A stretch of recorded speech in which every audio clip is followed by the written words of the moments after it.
ఒక తండ్రిగా చెప్తా ఉన్నా నేను. నిజంగా తల్లడిల్లిపోయింది వార్త చూసిన తర్వాత, గుండె తల్లడిల్లిపోయింది. 2 నెలల పసిగుడ్డును తనడానికి మనిషి అనేటానికి మనసు వస్తుందా? వాడు మానవ మృగమా? ఇంకోటి వాడు బయట ఉండాలనా? అటంటోడు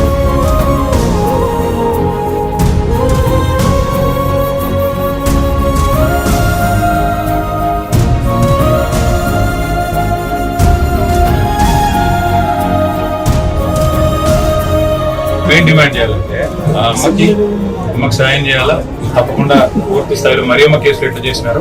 ఇక్కడ రెండవది ఖచ్చితంగా వాళ్ళ ముగ్గురిని డిస్మిస్ చేయాలి. దాంతో పాటు ఆ డిఎస్పీతో సార్ డిఎస్పీ సిఐ ఎస్ఐ ముగ్గురిని డిస్మిస్ చేయాలి. ఆ డిమాండ్ పెట్టాలి.